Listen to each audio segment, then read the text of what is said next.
Ladies and gentlemen, welcome to the Court-Martail Podcast. Introducing your host for this evening first. He is the host with the most from the West Coast, the Bay Area Brawler, Skyler Greenberg.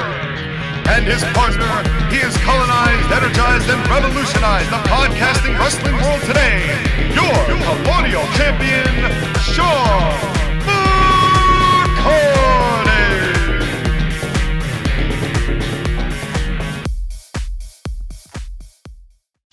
And welcome, ladies and gentlemen, boys and girls, children of all ages, pleased to make your acquaintance here on the one and only Court-Martail podcast made by Smarks for Smarks for the purpose of making fun of and enjoying every single piece of professional wrestling you have ever seen or heard, and more importantly than we have ever seen or heard. I am your Colonial champion, Shawn McCarty, here mixing it up as always, here as we segue into our first Spring Has Sprung April edition of the Court-Martail podcast. I am feeling the springtime cheer in the air. And with me, as always, feeling just as chipper as ever, the man of the hour, the man with the power, too sweet to be sour, the Bay Area Brawler, the one, the only Skyler Greenberg. How you doing, my man?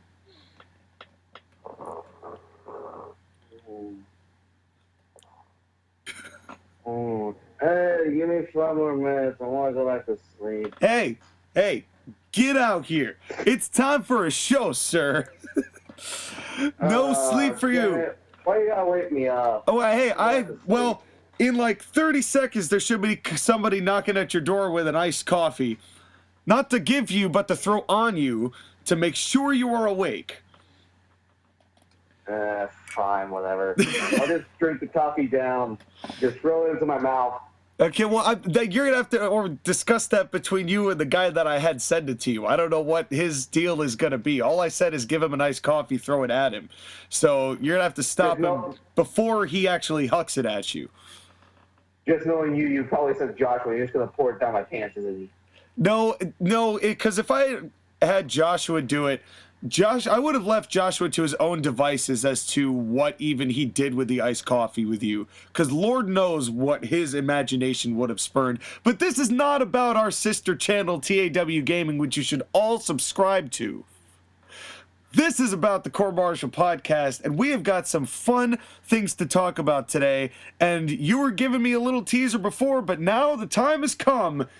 It's time to get informed, ladies and gentlemen. Roll the intro.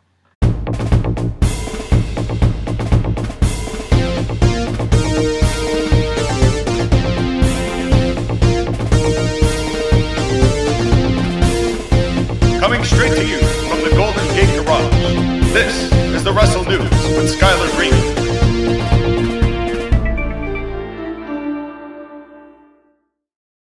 That is right, ladies and gentlemen.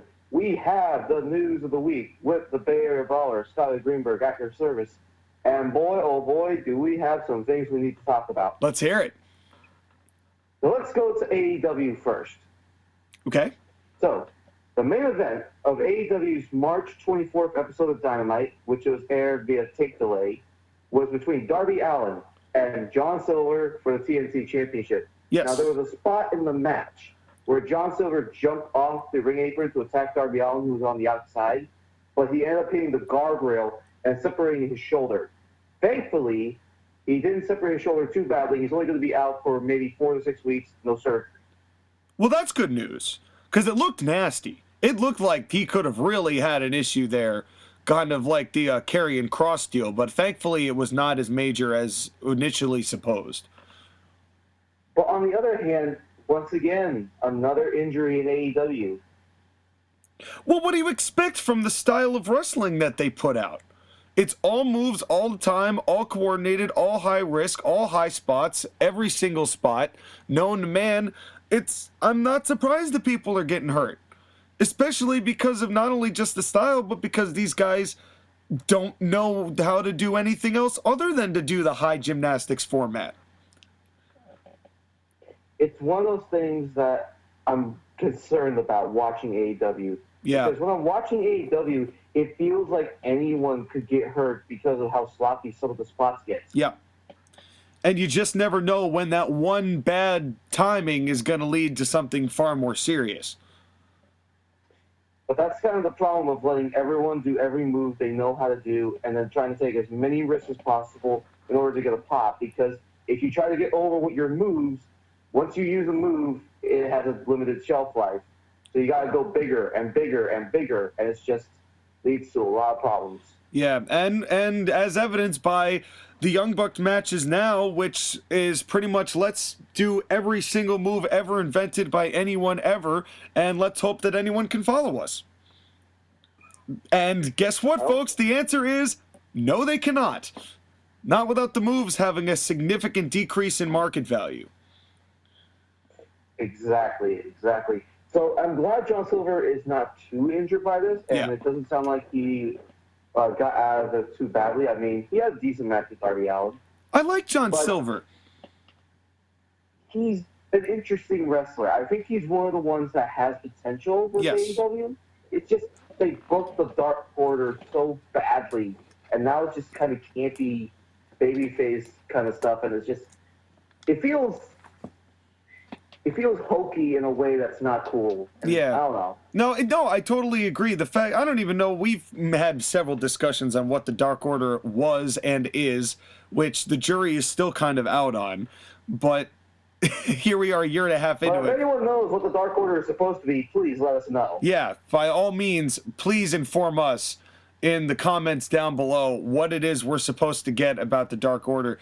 But you bring up an interesting point, Sky, because I think that's a problem overall with AEW in general. They've got a lot of good wrestlers on their roster, but you wouldn't know it by the way they're booked. Just because of how stupid the booking is, how all over the place the booking is, and how ADD Tony Khan and the rest of the bookers are. It's erratic. It's just erratic. It's Tony Khan's not being, like you said last week, not being able to say no to a bunch of guys who are now in executive vice president positions to get all their stuff over and the people they wanted to get over. You know, how long is it until there's finally some level of disconnect between these executive vice presidents and what the rest of the roster wants? I'm interested to find out because Cody Rhodes and Brandy are doing that reality show, and I wonder how much the other EVPs are okay with that, about Cody trying to get himself and his wife over. I mean, I'm sadly not surprised. It's just that it was funny because I originally suspected that the disconnect would be that Cody's actually working and these other guys are trying to get over via moves, and I thought that eventually with what Cody was doing, which at the start was some of the best stuff that AEW was putting out, and now I don't know what to think about Cody anymore. I don't know what to think about any of those guys anymore. It's just, but I think we're going to find out what the problems are, probably more publicly than they want to find out, sooner rather than later, probably as soon as TNT starts getting not as happy with the way things are going. Right. But let's leave one dysfunctional company out of the way and move on to another dysfunctional company. All right. Now, this part pains me to say it, because I really hate this guy, but we have to talk about it. Okay. So Sami Zayn and Kevin Owens had a segment on the March 26th SmackDown. Oh. And Sami Zayn promised that on April 2nd SmackDown, the following week, there would be a guest star for their segments, and possibly involved in the WrestleMania match. Rumored. Who is that guest star, Sean? Oh, don't make me say it. I hate this dude. Logan Paul of the Paul brothers, a.k.a. the dumbass who went to Japan and got mocked for that really bad video in the Suicide Forest in Japan. Yeah. And a bunch of other stupid shit. Look. The Paul brothers suck. Okay, both of them suck. Yeah, I don't think you're going to get any disagreement with me on that one. Why involve them? You already have Bad Bunny. That's one decent celebrity option. At least with Bad Bunny, he's a fan of pro wrestling and he's putting the work in. He goes to the Performance Center and he practices his stuff. What's the point of bringing the Paul brothers in? Try to market another audience, I suppose. You know, I mean, what was the point of bringing in LeVar Ball and his kids to say the N-word on TV? See, exactly. And they were never invited again. Yeah. So this is not the first time that WWE has brought a less than reputable character. Kevin Federline beat John Cena. This is not the first time that WWE has enrolled the assistance of scumbags to assist in their brand of professional wrestling. And this is... Need I mention number 44? No. No, you do not. Okay. And but that's kind of the overall problem. And I think what WWE now, it's almost like, hey, if you're a celebrity and you want to come play wrestler for a day, come on us, we'll pay you. And I really, it was one thing when it was new and innovative with the kind of people they were bringing in the 80s with the rock and wrestling and the Cyndi Laupers and the jury's out on Liberace. But you have Mr. T come out, you have other guys. And it's Mr. T, Mike Tyson, right? Pat McAfee, right? Pat McAfee, even Floyd Mayweather. You know, those guys. At least you can make the argument that there is some level of athletic value or star power value that is at least of a more positive rendition that is going to bring WWE positive publicity and viewership that they would not normally have. What kind of people are you trying to bring in by bringing in Logan Paul? Internet people and YouTubers. And how many of those people, and considering Logan Paul's reputation, I guess is the lightest way to put it, what kind of YouTubers are going to be blindly, loyally following Logan Paul? The dumb and the stupid. Because he's been doing what? The celebrity boxing that nobody's cared about? And I don't even know if celebrity boxing even draws. It did with Tyson, but it doesn't with Logan Paul. I mean, it does draw, but it's kind of like, what's the point? It's not actual boxing. It's for people who like the entertainment, okay, fine, whatever, but it's not for me, and it's not going to be for most of us. Well, and considering that you don't see that in pro wrestling, you don't see celebrity wrestling, unless they bring people in to have the celebrities fight the wrestlers, which, you know, for whatever reason, we're getting Miz and Bad Bunny. You know, at least Bad Bunny, like you said, at least he's dedicated. But it's just, where's the line of the people that you bring in? But you know what? They tried to get Bieber in a main event. They had Snooki in a WrestleMania match. So I don't know what I'm expecting out of this company. We've kind of counteracted our whole argument by showing how many repetitive examples they have of doing this kind of thing. Just please don't make it suck.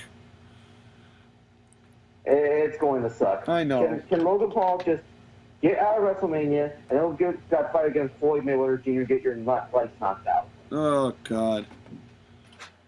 Now let's talk about some actual professional wrestlers, shall we? Shawn? We shall.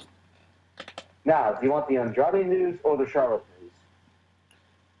Well, I feel like that's a little bit of a trick question because they are inevitably intertwined.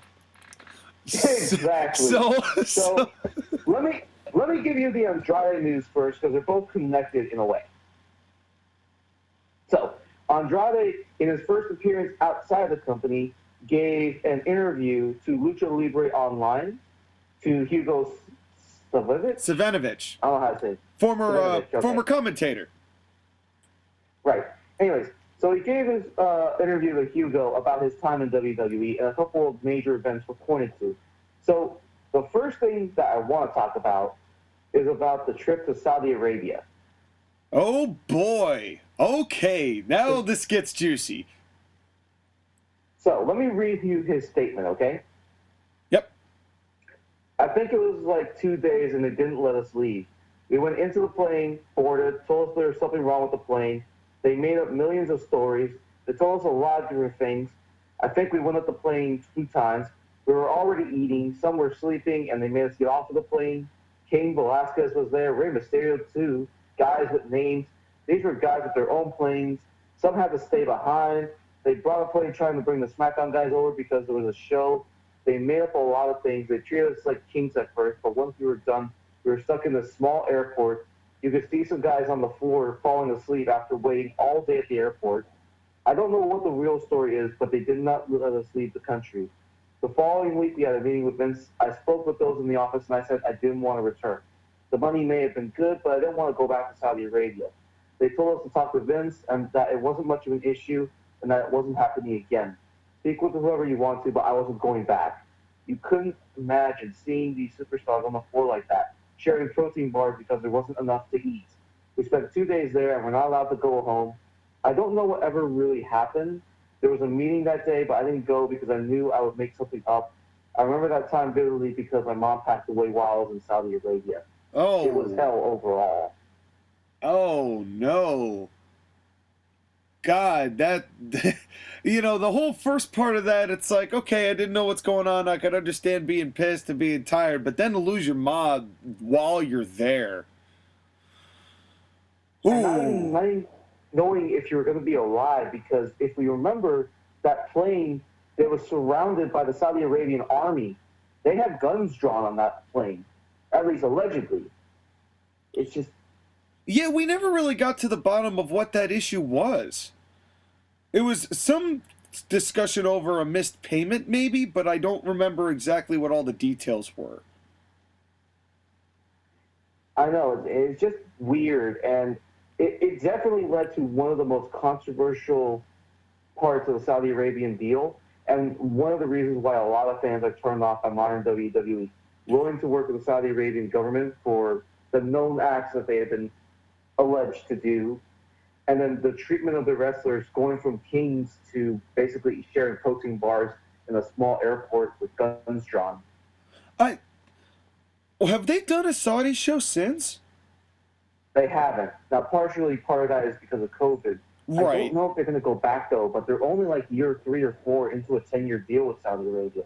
So they may have to go back just because of contract reasons, but I don't know how many of them are going to want to go back. Well, that's also interesting, too, because there was probably no clause that merited pre-pandemic, you know, any pandemic clause involved in that. So you have to imagine that you wonder in this year and a half now, well, I guess full year total, since everything started getting locked down, you have to wonder how much that contract, or if that contract is still even valid, given the way that they had no choice but to renege on one of the years when they had a certain agreement on certain shows for certain years. So it'll be interesting to see if they do go back, what it's going to look like, or what the atmosphere surrounding why they're going, or if they're going, is going to be. It's definitely interesting, but I don't think a lot more about the Saudi trip is going to come out once wrestlers start retiring or quit WWE and their side of the story starts getting told. Yeah. Because there's a lot of details that are missing. Yeah, we definitely do not have anywhere near the scope of information that we will hopefully get on this whole deal that happened in, what was it, October of 2019. October of 2019. Yep. But hey, I look forward to 2030, first episode of Dark Side of the Ring, the plane trip of Saudi Arabia. Yeah, that'll be something. That'll definitely be something. Like Vice is going to have 1 million episodes just from these last 2 years. Yeah, well, seriously. Oh, and I'm sure many more to come on top of that, but... And let's talk about the next topic that could also become its own episode. Charlotte. So, Charlotte. Now, remember how last week I told you guys that she originally threatened to leave WWE if Andrade was not released from his contract before WrestleMania, and then she got COVID-19. Yes. Now, apparently it's come out that the WWE doctors told her that she was pregnant while they were doing the COVID-19 testing. And then Andrade and Charlotte went afterwards to a pharmacy to double check, and she came back negative. What? Yes, this doctor apparently diagnosed Charlotte as being pregnant while they were getting COVID-19 testing about 2 weeks ago. And they went afterwards to a pharmacy, got a at-home drug test for pregnancy, and she tested negative. So was that some sort of, maybe that was just an accident? You know, I can't say whether this doctor was acting maliciously. I can't imagine he would be. Right, but this is a strange story. Also to note, this doctor was the same doctor that diagnosed Andrade with his violation against the 2020 wellness policy when he got drug suspended last year around the Royal Rumble. And he started questioning that doctor because, like, this is one of the best doctors in the world. How can you misidentify a pregnancy? Well, it's interesting. It's an interesting development. But it's hard to even lay judgment on that because I don't know this doctor. You know, and this doctor, I mean, a pregnancy is one of those things that seems pretty obvious, but it depends on the time. You know, if she doesn't show at all or something, and you know, it's one of those things where if there's false positives on the actual tests that you could do like at the pharmacy, and you can get false positives of other things like that, I'm not going to knock this doctor for getting one thing wrong. You know, I don't know. It's hard to say one way or the other whether that doctor.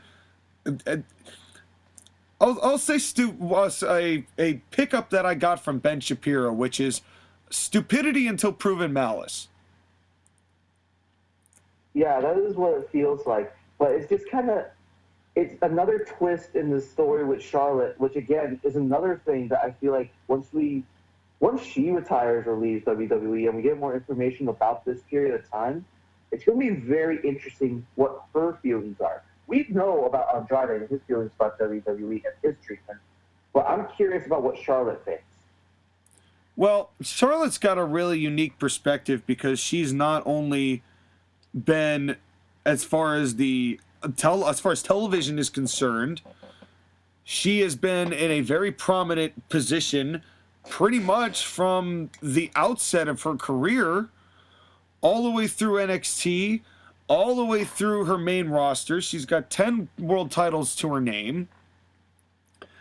Pushed to be the greatest women's wrestler of all time, whether or not that's earned or not.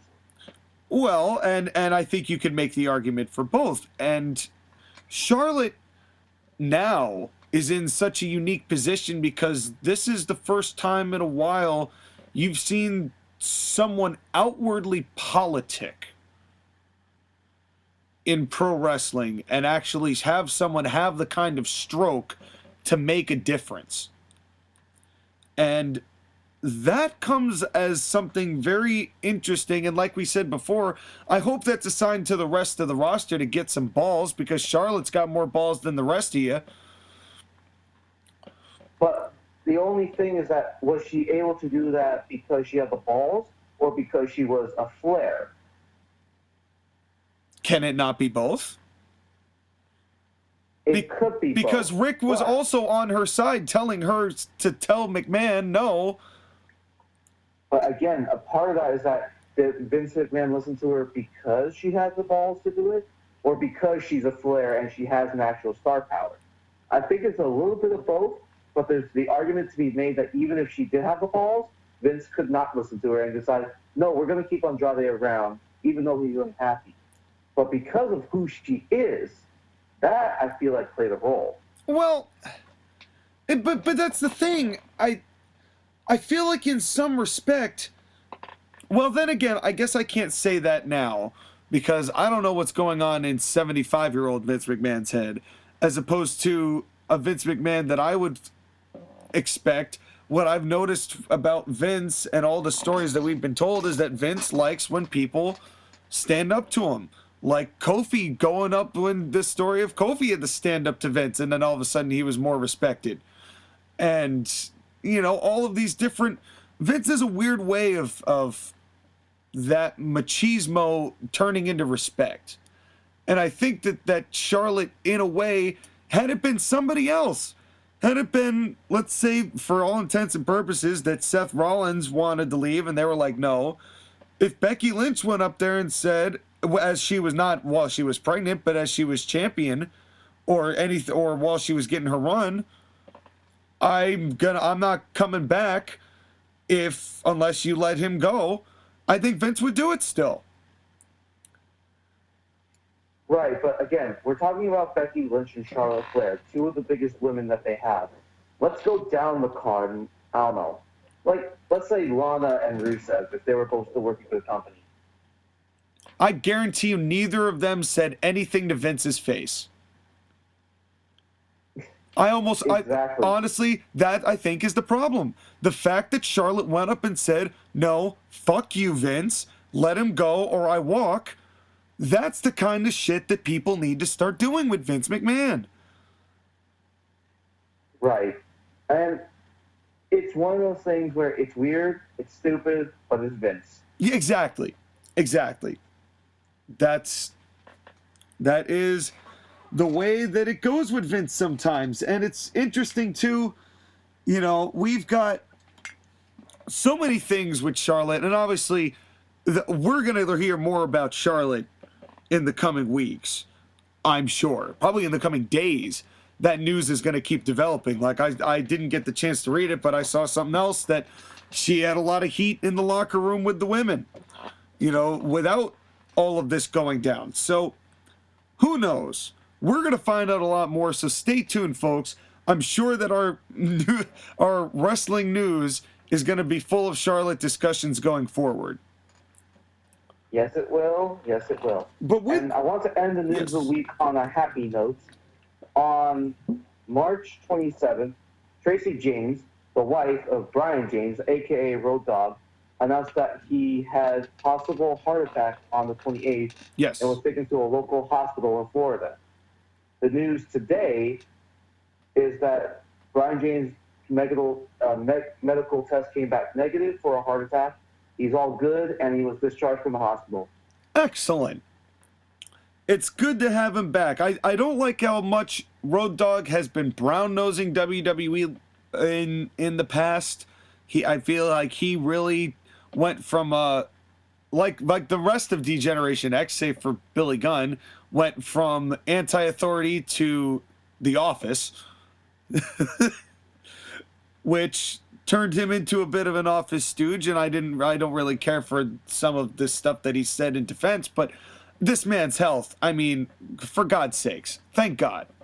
I'm glad that he's okay.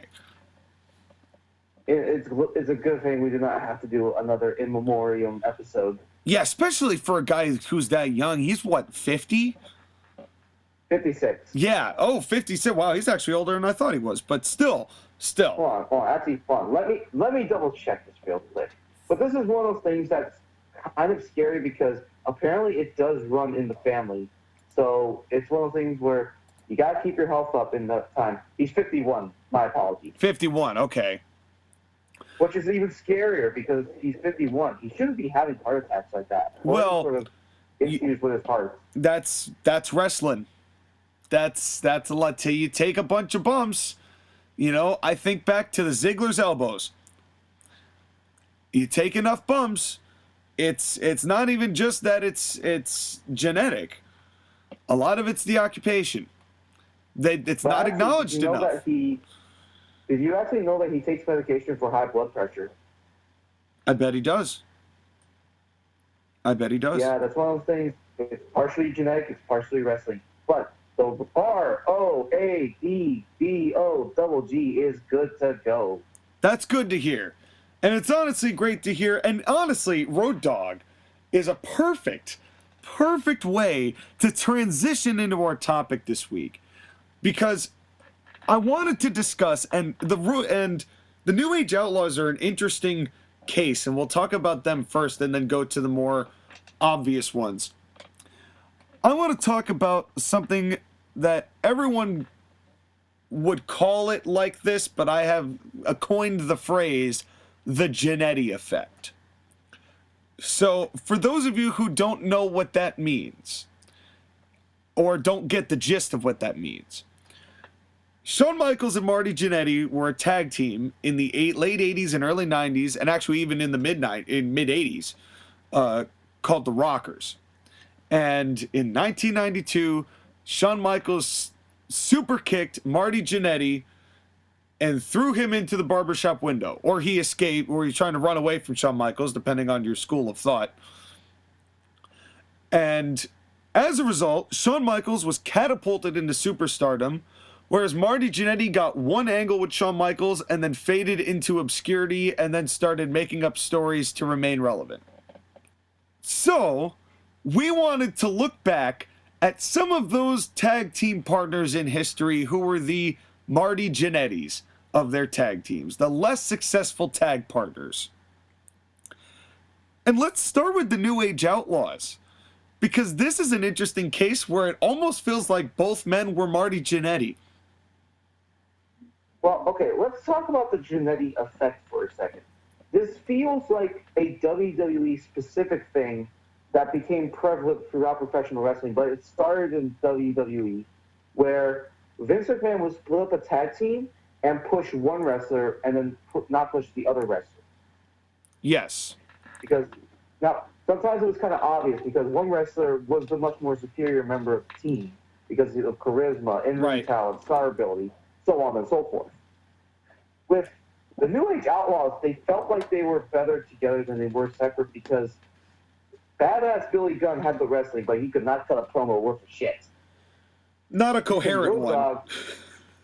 And Road Dogg could talk on the microphone for hours. He could talk through a phone book and you'd be interested, but his stuff was so basic that you could go and rent it from a magazine because he's a basic bitch. Yeah.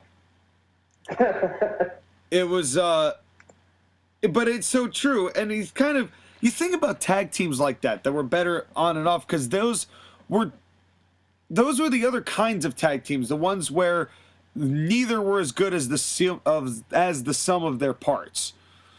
So the New Age Outlaws are one. I also think of the Rock and Roll. It's like, don't get me wrong, Ricky Morton had his moments as a single star, but he really he needed Robert Gibson for the comeback, for as great sympathy as Ricky Morton got, and as amazing selling as he was, he needed that House of Fire hot tag that Robert Gibson provided. Where Robert Gibson alone, and they were never the same when they were on their own, because when you looked at them, they were just one half of the Rockers. Yeah, and a Rock and Roll Express. Yeah, absolutely. And now, but that leads us into the Jannetty thing, which I think you're right, Sky. I think a lot of that is just the way WWE did it. But let's start first of all with one that I think is a really interesting one, but it's so obvious that it had to be like this, and it's no knock on the guy. The Hart Foundation, Bret and Jim. Right. Well, Bret was... That was obvious. It's just, I feel sad. Because of Jim, I know. Because I feel like if they gave him a more solid push, he could have been something almost as what Bret was to WWE. Well, amazingly, I don't know whether you got a chance to see any of this, but did you know where Jim Neidhart got, I think it was his first televised territory, I could be wrong, was Mid-South. It was, hang on, I'd have to look. I think he wrestled a couple before, but from, I believe, 81, he had a couple matches. I know he did in 83 before he went up with Bret. But Jim Neidhart had quite a little bit of a run in Mid-South. You know, it wasn't going to be a title worthy or anything like that, but he did have something. And I think that the fact that they kept him in the pink and kept him as the Hart family kind of did hold him back after the Hart Foundation was done. particularly and then by the time he got to WCW after the screw job, there was not a chance in hell that he was going to be anything more than just a guy. Right. And it's difficult because Jim could have been so much more. I mean, he had a look about him. He did. He had strength. He had power. Maybe if he was a better promo, Yeah, I think that was part of it, because most of his promos were very, I don't want to say cocaine fueled, but cocaine inspired. Let's put it that way.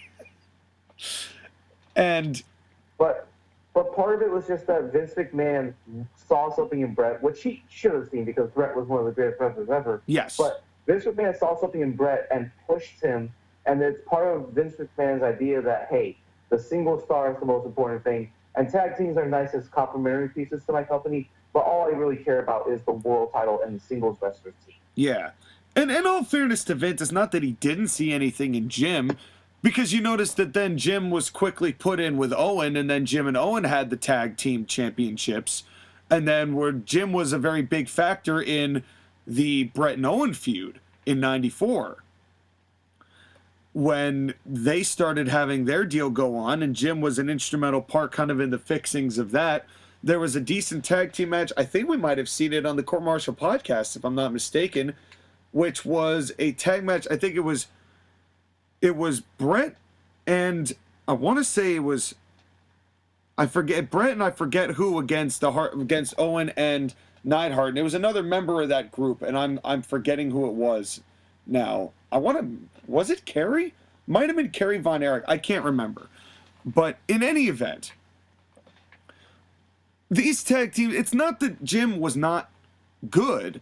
It's just that he was not going to be pushed to the level of drawing power star as Brett was going to be, based on what Vince saw. Vince obviously saw more in Shawn Michaels, and that could be said for all of Shawn's career, for the amount that Shawn got away with, than he ever would of Marty Jannetty. And that's no knock on Marty. It was just the way Vince saw it. I think in a lot of ways he saw more in Edge than he did Christian. Right. Like, let's look at a match that's kind of interesting. The 6-way TLC match with Edge and Christian, Jeff Hardy and Matt Hardy, and Devon and Bubba Ray. And in all three of those tag teams, there's the clear and obvious star, and then there's like the second guy. Yeah. And it's for varying reasons. Yeah, and it's no knock on any of those guys. I mean, first of all, it took a long time for Bubba Ray / Bully Ray to get to the level where you could say, yes, he was the superior of the two. Because they both struggled a lot when they were initially separated. Right, whenever they were separated, it was hard to distinguish one from the other. Yeah. Until TNA and Aces and Eight, and I forget what happened. Bully Ray, initially, it was actually before then that Bully Ray, I think, established himself as something more. Because when he turned on Devon, I think it was 2010. I think 2010. And then he joined Immortal, and that's where I said, okay, maybe this guy is actually going to be good on his own. Was when he joined Immortal in 2011 and started doing that whole deal. And then, of course, when he won the world title and all of that, and that kind of led to what we now know as Bully's very competent singles ability. Devon just never had that level of charisma. No, and it's just, Devon was good, but he was mainly meant to be a secondary guy or a complimentary guy. Yeah. Because it was very painfully obvious that Devon, as good as he is, was never going to be the star that Bubba was. Yeah. And again, I love Devon. That's no knock on him. It's just as a singles guy, it just didn't materialize in the same way. And it is what it is. It's just part of the business. And then it's the same thing with the Hardys. Because the Hardys, Jeff is the charismatic one, and Matt Hardy is like, he's good, but he's not as good as Jeff Hardy is. Well, and that just he just became a solid guy. See, this one's interesting to me, and I will admit my bias because I am a big fan of Matt. Well, I was a big fan of Matt until I kind of don't count anybody's tenure in AEW as part of my enjoyment of that person. I kind of just cut it off like it doesn't exist. I'm sure that's not healthy, but that's what I do. Matt, to me, he excelled in areas that Jeff did not. As far as I think Jeff was good at rallying the people behind his very interesting charisma that he would do mainly with the moves. Matt had more subtlety to him, but his moves were more basic. And as a result, he was by default the less flashy of the two, which is why Jeff got the bigger reactions and Matt wasn't as regarded. But Matt Hardy version 1, he was getting heat. But then his personal issues kind of came through. But then you saw things shift when Jeff had his personal issues come in, and then we get Matt Hardy, the broken gimmick, the first time, which got him over enough to come back to WWE with the gimmick. And it was a point where he didn't come back right away with the gimmick. It came back after a while. Well, at that point, the gimmick kind of got played out. Yes and no. Because when that initial return came in, when Matt and Jeff came in and surprised everybody at WrestleMania, there was plenty. He had the hair, and he was doing the delete. And then they forced him kind of back into Matt Hardy before they put him back in. It was initially when he came back in, even though he was with Jeff, he was still doing broken stuff. And the broken stuff was what was getting over. There were delete chants on WWE programming before they showed up. It was something where Matt Hardy had eclipsed Jeff to where Jeff was the secondary guy to Matt. So it was a case where Matt was Jannetty, but in a weird twist of fate, thank you, I'll be here all week, had actually transcended that and gotten himself to a position where he was more important than Jeff for that period of time, and now the case can be made that neither is either.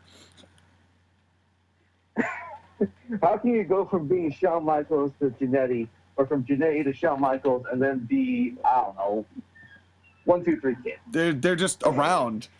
They're just, well, Matt's busy not getting paid this quarter because he lost that to Adam Page. And Jeff Hardy... as much as I love Jeff Hardy, it's just like, he doesn't have the athletic ability to do the crazy stuff anymore, and all the moves are already done anyways, and he was never a great promo, and he was never the best storyteller in the ring. Jeff Hardy's just getting paid to paint his face different colors in really cool ways, and I'm not knocking that at all. But, hey, we have people standing and staring and making good money in professional wrestling. Jeff Hardy's getting paid good money to paint his face. That's right. Can't argue with him, so long as it keeps him off the streets. That's right. And then there's the third tag team, which was Edge and Christian, and Edge was pushed to the moon. Yep. Which he definitely deserved because he was definitely a big star. Yes. But because Christian had somewhat more of a basic offense, but also he just was never the promo or charismatic person that Edge was kind of just sidelined to be the Jannetty. Yep. And arguably still is. As much as, and that's kind of weird to say because Christian's got that perception, but you look at his career after the two had kind of gone their separate ways, he's won 4 world championships. 2 in TNA as the NWA title, which we're going to get to in a second, and 2 in WWE, even though one only lasted 6 days and the other was by disqualification. Regardless, Christian has etched himself as somebody people definitely want to watch. I like all his mid-card stuff. Would I consider Christian a guy that I would put at the top of my cards? No. And that's no knock on Christian. I like him a lot. But as you and I have found out in booking ACPW versus NWL, some of the best talent on the roster are perfect not being on the top of the card. Right, because it's all about balancing acts. And some guys are not meant to be world champions. Right. Whether it's because of circumstance Or it's because there are better or stronger guys in that main event that push him out. Right. And we're not saying Christian isn't. It's just that some people are just better mid-carders. And also, it's just that Christian, when he was wrestling with WWE, he was at a time when the main event was really, really strong. I mean, in his early run, it was Austin and Rock and Mankind and Triple H and Edge eventually. And then by the time that his second run with WWE came around, it was John Cena, Randy Orton, it was Batista, Triple H, it was Undertaker, it was Shawn Michaels, it was all those guys in the main event. And Christian's not bad, but he's not at the level that those guys are. Well, which is why I think it was a genuinely smart move on WWE's part to book him in ECW and make him ECW champion. As much as they were trying to push ECW as, at that point, like the legitimate third brand, and that's the same as a world title, which it very clearly wasn't, Christian brought some level of legitimacy and feeling like that was a more important title than it was just by his presence there. Personally, I loved his ECW run, and I thought it was some of his best work. Me too. He was excited to be there. He was working really well with good people. I didn't really care for Ezekiel Jackson, but at least not in. He is domination, and the book of Ezekiel says that he will destroy you, I think, or something, or other. Yeah, exactly. Exactly. As that's about as much as we got on Big Zeke. Although I will say that I did like his work as Big Rick in Lucha Underground. Smoking cigars. And hey, I will support him using a remix of the Brawl for All theme song, because that is a great workout song. Well, it's certainly something. And Ezekiel Jackson was certainly something. But Christian himself, and this is a good transition because he got the opportunity. Unlike a lot of these other Jannetties we've talked about, he got the opportunity and was able to carry himself to a position a little bit further and to actually get the pop and respect the world champion deserves, but it wasn't going to come from WWE, at least not yet. But before we get there, we've got an intro clip to play, so why don't we go ahead and drop it right here. What time is it? It's the fight, it's the brawl, it's the match of the week. It's tonight, watch along with the son of a beat. It's one fall, the down for the 1, 2, and 3. So don't stall, hang on to the edge of your seat. We got a punch and a flip and a powerbomb too. All the moves and the stars are all under review. See the babyface cheer, then the heels get heat. This is wrestling at its peak. It's the match of the week.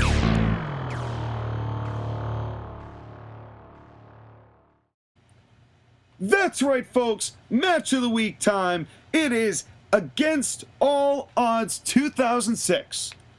It is the real Reign of Terror come to an end, or close to an end, until Sting properly ends it, so close to an end.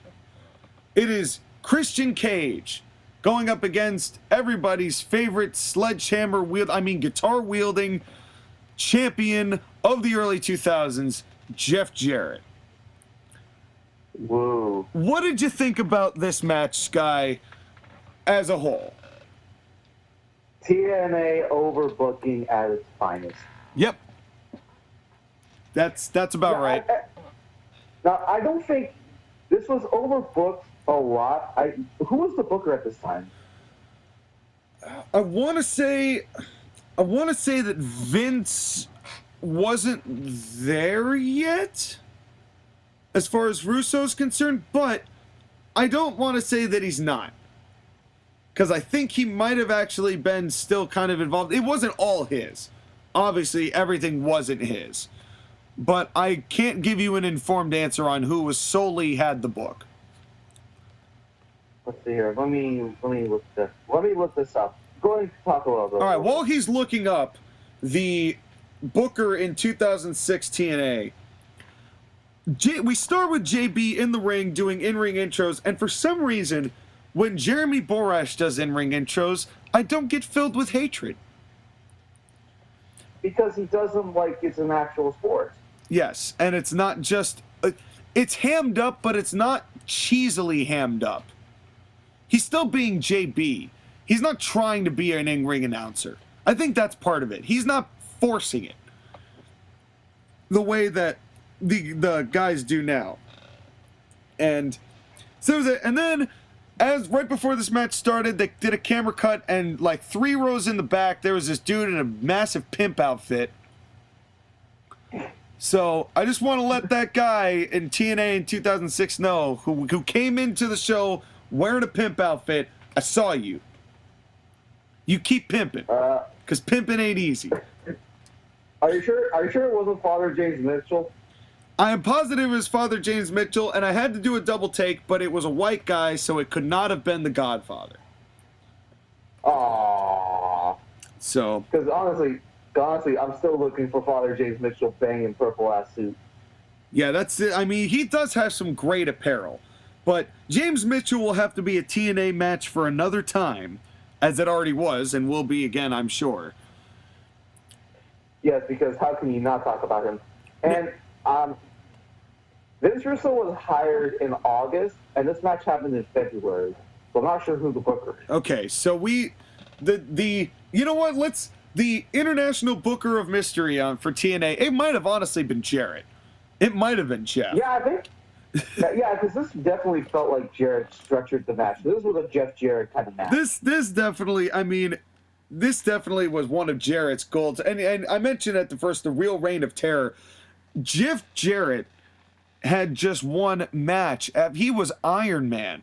If John Cena was Superman, then Jeff Jarrett was Iron Man, where everybody threw everything and the wall at him. There was a ref bump in every match, and he would still end up winning with the stroke, to the point where people were throwing trash at him. They were so sick of Jeff Jarrett constantly booking himself to win the belt and never losing it. And when he did win it, it was like Hulk Hogan levels of everything and the kitchen sink thrown at him in order to get it.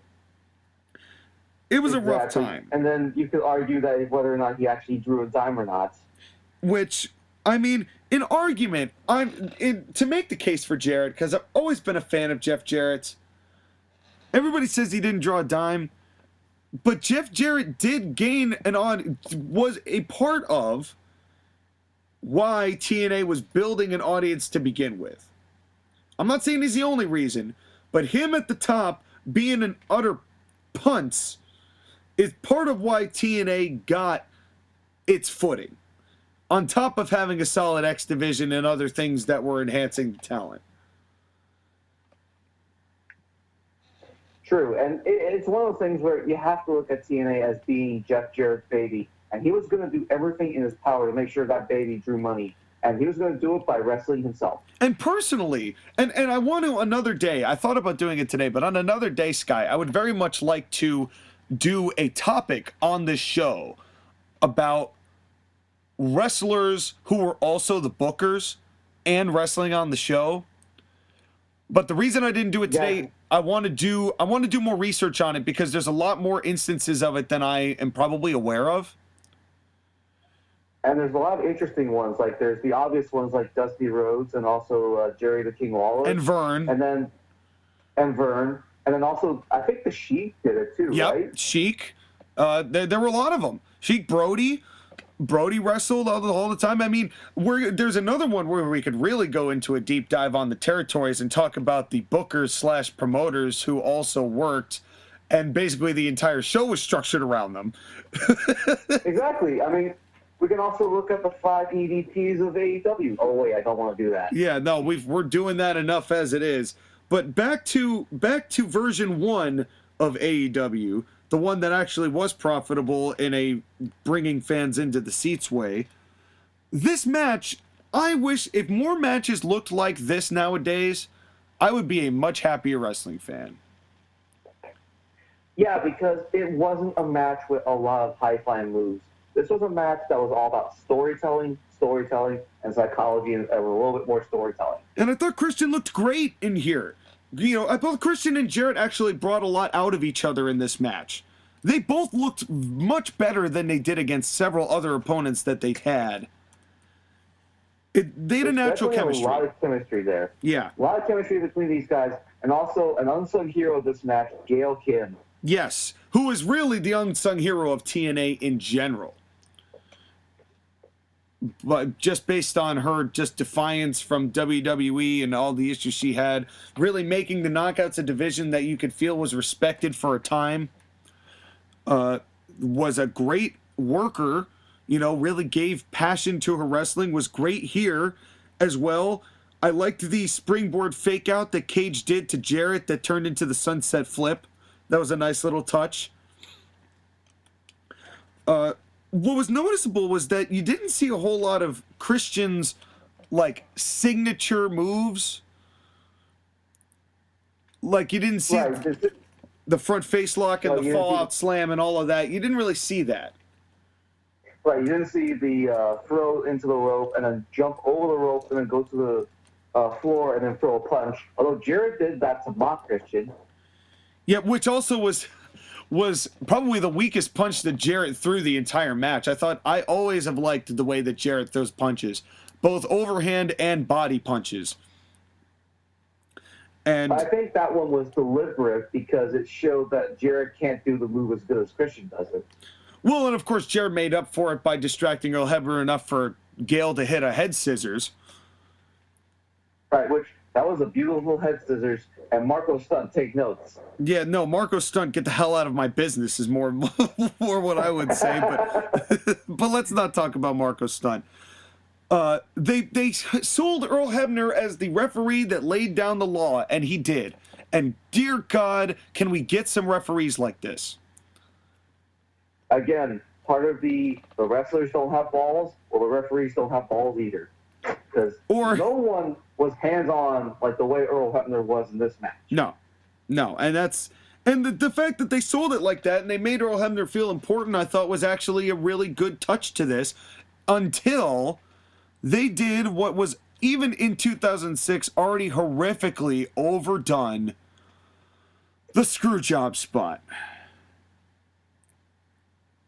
At the very least, it was Christian pulling Earl Hebner down saying, "You dare not, don't you dare do it." And at least that was something different in that moment. But dear God, can we... they're still doing screwjob references to this day. Right, and it's never going to be what the original one was. Nope. The only one that came close was the one they did the year after. They gave The Rock the title that made Mankind sympathetic. And it's lost its value ever since. And the other thing, too, that kind of made me cringe was the amount of ref bumps that were happening. Now, I wasn't watching TNA at this time, and even I got annoyed by it. There was not one, but 3 ref bumps. One of which was Jeff Jarrett just hoofing Slick Johnson in the nads. And Slick Johnson, that's another career we're going to have to talk about because it's an oddball. It is an absolute oddball. But Slick Johnson was like the guy who was like the somewhat skeevy referee who sometimes called things down the middle and sometimes didn't. And the fact that he was about to call the disqualification on Jeff Jarrett only for Jarrett to hoof him in the nads was very odd. It was the one piece of the match that felt like it was out of place because wouldn't Jeff Jarrett want to get disqualified to keep his title? I feel like there was a clause where he couldn't. I think that there was that they had done that as a prerequisite, but they didn't mention it. I think. I could be wrong. Yeah, I think the announcers mentioned that at the beginning that if Jeff Jarrett gets himself disqualified, he loses the title. Yes.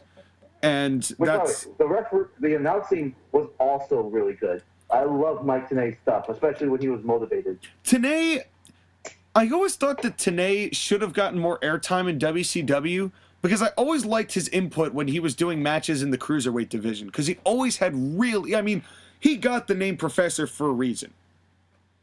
I mean, he knew his stuff.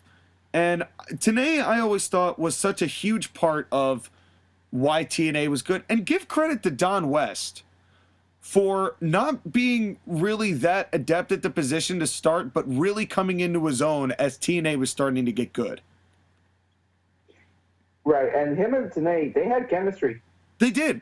And if only I wish they hadn't done what they did in 2009 and turned that commentary team into an angle, which of course led to Don West just going back and doing the merchandising, and then Taz taking over for Don, which was fine until Taz got unmotivated.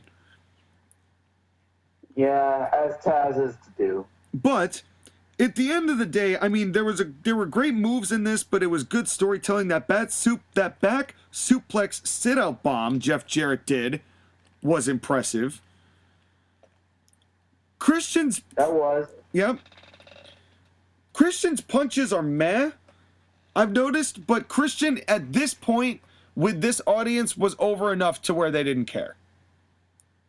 Again, the overness factor. Right. If you're over enough, your moves don't have to be crisp. But I gotta say, he did a good powerbomb on Gail Kim. Yes. Yes, he did. And she took that like a champ. She took that so well. It was really... And the audience popped so hard for it. Yeah. And then the final sequence was just great. If they had actually skipped the second ref bump and the Slick Johnson part and went right into this second part where they did the reversals and they tried to, where Christian tried to do the stroke and then Jarrett tried to do the unprettier and then Jarrett tried to do the stroke and then Christian finally hit the unprettier for the 1, 2, 3 that got probably the biggest pop I've ever seen Christian get. If they had left two of those ref bumps out of this match, I would have had nothing bad to say about it. Yeah, as it did, it kind of felt like unnecessary. But either way, I still enjoyed this match. But do you want to know the biggest part of this video that made me do a double take for a second? Please reveal. It was when all the wrestlers and the other people started storming the ring to lift Christian in the air. And I saw young Rhino, and my eyes were like, that's young Rhino? Well, it's not necessarily young at that point. That was Rhino. Oh, younger. Younger. Yeah, go look at, 2000 Rhino. He's, he's jacked, but Rhino was not the more... How do I say this without sounding like a dick? Is it me or has Rhino over the years gotten shorter and fatter? That's pretty okay. We'll use the succinct way of putting it. I was gonna try and tactfully put that, but I think that's better than what I was gonna come up with. So yes, I agree. He went from looking like a human being to look like a basketball. Yeah, okay. So Skylar is inevitably what I was trying to phrase. Skylar basically just took the words out of my mouth. That's exactly where I was going with that. That's why I think that Rhino's last really great match was his match with Baron Corbin in NXT. Amazingly enough, that match was super good. They both did a really good job in that match. And from then on, it's just, his stuff with Heath was good, but it wasn't the best he's done. Everything after that match with Corbin was kind of okay. Just think that the word his last good match was against Baron Corbin in 2021. That's a weird statement. Well, what's funny is that was also Baron Corbin's last good match was against Rhino. So yeah. So they both needed each other in a weird way that nobody knew at the time. Yeah, it is what it is. So, but enough about Rhino. We're here to talk about the man known as Christian. Yes. And he's on his own. At last, he's on his own. Here in our superstar spotlight. And Christian has had a very fun career. Most of it, at least from when his humble beginnings, where he was the male nurse, when he first started. Yeah, that was to his own admission. And then he became a vampire. Yep, and then the Brood, but what a way to debut him with arguably the greatest entrance, in-ring entrance of all time. No, not even close. With the Brood? I think that was one of the, as far as for the time and in the vacuum of the Attitude Era, easily the coolest entrance of anyone. Now, cheesy is probably the better word, but that's another debate for another time. Well, sure. I mean, but for Attitude Era, for the Attitude Era and what they were going with, and what they were going for, which was not pro wrestling, obviously, and for the 90s people who really liked that kind of stuff, with the coming up from under the ring, the fire around the thing, you know, you could say what you want about the blood, you know, the spurting blood, but Gangrel got those teeth actually inserted.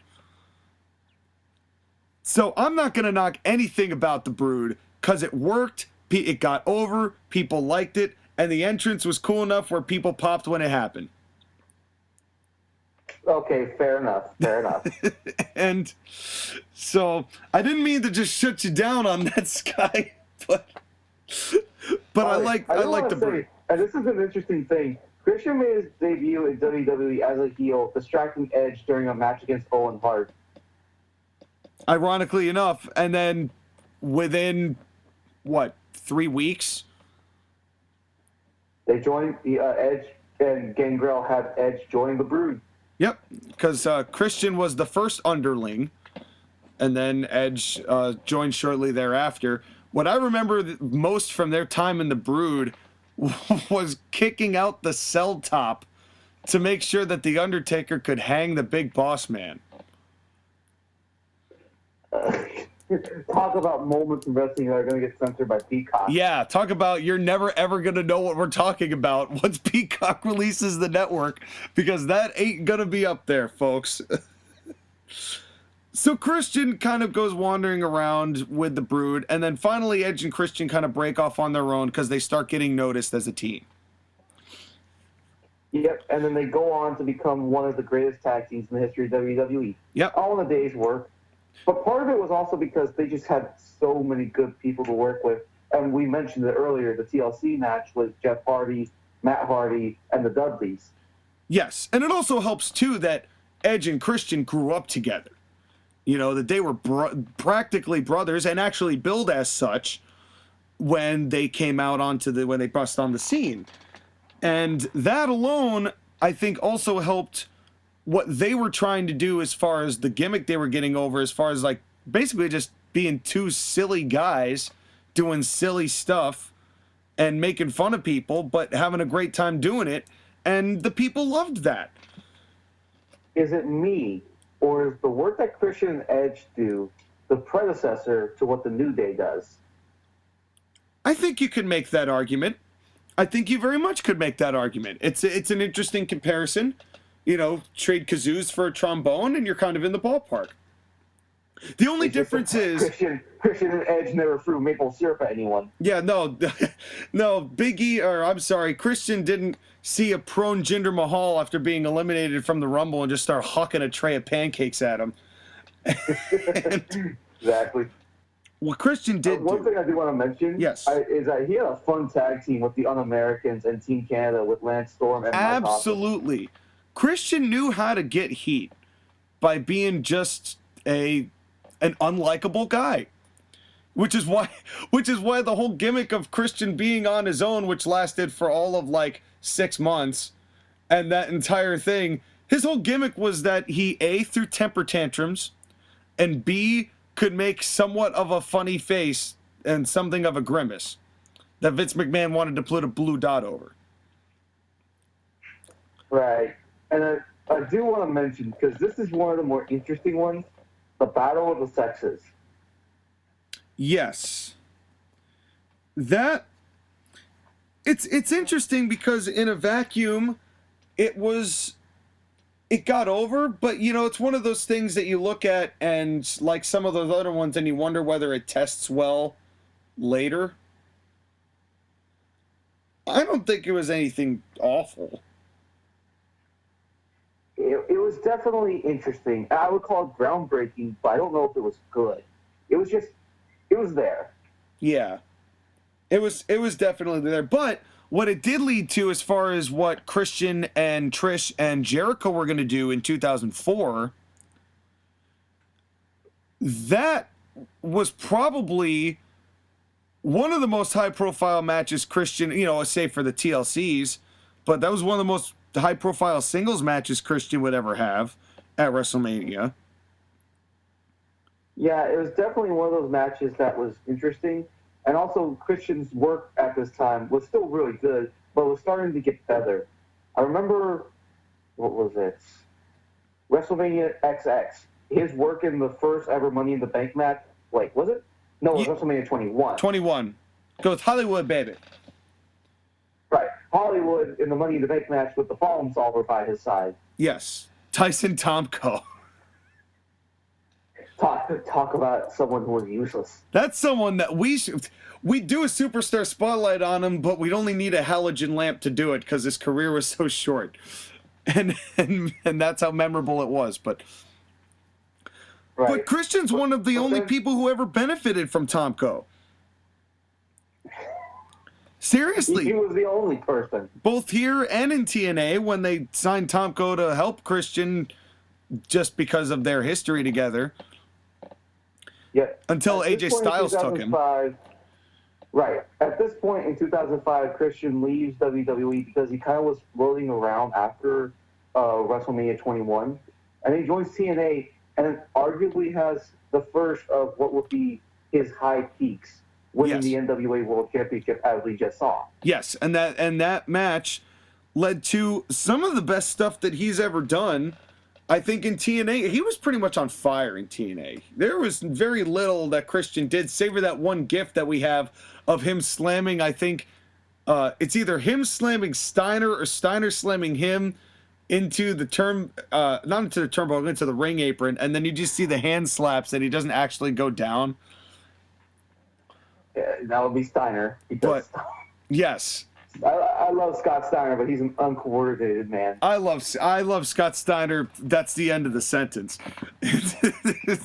But in any case, Christian was really enjoying himself here because the dates were not as bad. He was really able to showcase more of what he could do as a singles guy, which I think Christian understood, I think, once they broke up, who the Jannetty was going to be of the two. I think Christian recognized that and wanted to make sure that he was not going to befall that same fate. And he's one of the few that I think pulled his way out of that first, maybe the first to do that, once people started calling that phenomenon the Jannetty Effect. Right. It feels like him and Matt Hardy, ironically, those two would feud a lot with each other. But Christian was one of the very few, well, him and Matt Hardy together kind of were the ones that pulled themselves out of it. Now, I have a question for you. Yes. In 2007, he gets injured by the Main Event Mafia, and that helps sell the Main Event Mafia as a dangerous group. 2008. No, it was, Main Event Mafia was 2008. It was November of 2007, so it's going into 2008. But what had happened if Christian had stayed with TNA? I don't see, and I don't see, and by the way, it was 2008. November 13th, 2008 is when he was attacked by the Main Event Mafia. 2007, he got injured and left for a while and then came back. Okay. I had to clarify that just to make sure it was 2008 when the Main Event Mafia attacked him. But he did get some New Japan appearances and things like that. But 2008 officially was when he left. Okay, but let's get back to this query I have. Yes. How much of a star do you think TNA would have made him? I think that it's hard to say because you look at who was around at the time and who was coming up. If he had stayed for 2009, I think he would have inevitably been lost in the Main Event Mafia shuffle. He probably would have fought against them at the start, but probably inevitably would have joined them because Russo.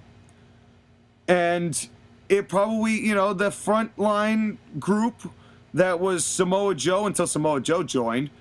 But the frontline group, they probably would have had a bit of a feud. Christian probably wouldn't have been that much around the top belt, I don't think, because they were really pushing Angle and Sting's deal. And then Hogan shows up. And that you could pretty much kiss Christian, any hope of Christian being anywhere near the top of TNA, goodbye. And you had McFoley, who had come back and won the TNA title. I don't see Christian being as featured as a player as he would have been in those years prior. So he kind of left at a good time. I think the timing was right for Christian to expand himself. Right, and by expanding himself, he would be going to WWE ECW. Yes, which, ironically enough, was somewhat of a lateral move, I would say, as far as viewership is concerned. But Christian, this was definitely peak Christian. 2005 to, I would say, 2000 and... You could make the argument for 2011, when he won the World Heavyweight Championship. That was really peak Christian. But it's kind of interesting that he was brought on to basically be the main star of ECW. And when he was working ECW, whenever he worked his matches, you could feel how excited he was about getting the second opportunity and really bringing it every night. And the fact that, like, you know, as we discussed, part of that was, in fact, WWE's pushing of that being the third brand and a real world championship and blah, blah, blah, no matter what the actual perception was. So it was the reliance on Christian to carry a brand that was up to that point doing mediocre at best. Yeah, I would agree. ECW is just kind of middling in the middle there. And that, I think, is what inspired him to work harder. And I think it's the best part of what I think some of Christian's best work came in 2009 ECW. Right, 2009 ECW, it was Christian and William Regal, and that was all you needed to know. Yep. Which, by the way, the only part Christian about this is that I kind of wish he would have dropped the title to Regal, just so Regal could have gotten the title and be technically a world champion. Yeah, but at the same time, I don't think Regal needed a world championship. As great as he was, it took a long time to get Regal to the place where people viewed him that way. And a lot of that came after, you know, I don't think Regal was ever, and we'll talk about Regal extensively another time, but I don't think Regal was ever, in kind of a similar way to Christian, was never going to be a draw of money as far as in a top prominent position on a show, but was so valuable to a mid-card because his matches, his work was always solid. And when he was put into the main event scene as an upper mid-carder, he still felt like he belonged. Right, but it was just one of those things where his star did not shine as bright as the other stars. It's ironic that he won the World Championship after Edge vacated due to retirement. Well, and I think that was fitting, and they obviously did that on purpose to make sure that Christian could feel like he had some level of validation, but also to kind of further the way that they were pushing his heel run. And right, which they took that feel-good moment of Christian feeling like he never deserved to be world champion. He was always going to be in the shadow of Edge. Now he can be on his own. And then Randy Orton decides to RKO him. And which was maybe the only palatable babyface Randy Orton. At least in my view. Now, a lot of people remember 2011 Money in the Bank for the work that John Cena and CM Punk did in the main event, which is totally deserved. But an underrated match is Christian versus Randy Orton. That match was so good. It's very good. And on any other show, would have been a great main event. Yes. It just happened to be on the show that had one of the greatest main events in modern wrestling history on it. and sometimes that's just the way the cookie crumbles. But that's nothing to take away from Christian. I mean, he's a guy who I have always liked, and now, and of course, concussions led to his early retirement, spent some time with his kids, and now made a huge, very emotional, I loved Christian's return at the Rumble this year. It was the only return that I really felt any emotional gravitas with. Until Michael Cole ruined it. As always. but I mean, the emotion that Edge had, the emotion Christian had, the hug in the ring, it was such a great moment. And now... It was. And as much as I love that moment, though, I'm kind of glad he left WWE because Yeah. I feel like if he was involved in the Roman Reigns Edge storyline, it would have been as Edge's best friend, and not because he's Christian. True. And that's probably part of the reasoning why he is signed with everyone's favorite erratic billionaire on Adderall, Tony Khan, and is now done a lot doing very little. And it looks like Christian is going to be challenging at some point in the near future for the AEW Heavyweight Championship. I don't know how to go. I don't know how to feel about that either. Money. And all we've seen right now of Christian is that he can go for about 10 minutes in a Rumble. We don't know what this match is going to be. We don't know what Christian's going to be capable of. He's obviously a great worker. He's obviously a great worker. And I've got no qualms about that whatsoever. But I fear that Christian, like all of the other stars on that show, his star is going to be diminished by how schizophrenic the booking of this show is. And it kind of feels like, and I hate to say this, but he's just going to be brought in to do one match with Kenny Omega, lose, and then go down the card and never come back up. And well, that's all possible. But I'm behind you, Christian, no matter what. To a great career you've had, a career that not many can say they've had. And I guess to a future of being recognized as being one of the best solid workers in the business. And to what inevitably will be, and I know that WWE's Hall of Fame is, you could say what you want about it, inevitably Christian's going to make his way in. Everybody wants him to get in. I think he deserves to get in, but it's interesting to see what he's got left in the tank. And we're going to find out, Sky, whether we want to or not. No, I'm not watching the next AEW show. Well, thankfully, you cannot make me watch the next AEW show. Thankfully, we're not even getting close to that. We're not going to touch that one. But what we do have to touch is our first commercial break. And when we come back, before we finish up here, I just got one little point of order, just for some scheduling to lay things out for you, because it's WrestleMania season, Sky. And as of the release date of today, the release date is April the 2nd. So next Saturday, as you know, is WrestleMania Night 1. So we've got the go-home show next week, where we're going to be reviewing a WrestleMania matchup.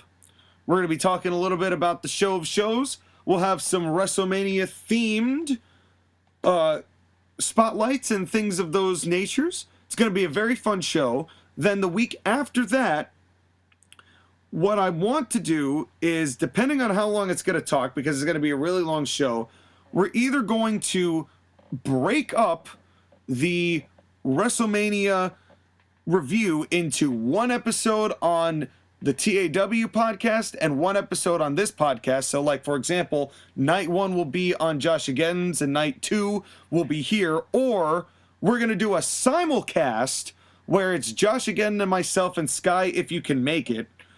But it might be Grammar Notes Sky, depending on how the scheduling works out. And if I have to wake him up with another iced coffee again. Where we will be doing... I even want to watch the show. I know. Where we'll be doing one massive review, but that is going to be after WrestleMania, so stay tuned for that. We're going to keep you guys posted on what's going on as far as that, but the only way you're going to be able to know what's going on is if you like, you share, you subscribe, and you flip that bell button. You kill switch engage without getting sued by the band. That bell button to all.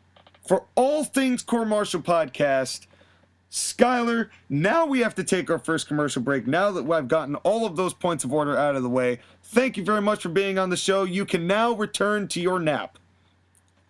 Thank you, and I need it because 60-hour work weeks suck. I hear you, man. But soon enough, it will not be like that. And I will outwork everybody. That's right. He's already outworking everybody with his schedule, but then he will be able to outsleep everybody and finally get some relaxation time. And in the meantime, I hope you guys have an incredible week. We will be seeing you next week. But until then, we will be right back after these short commercial messages from our sponsors.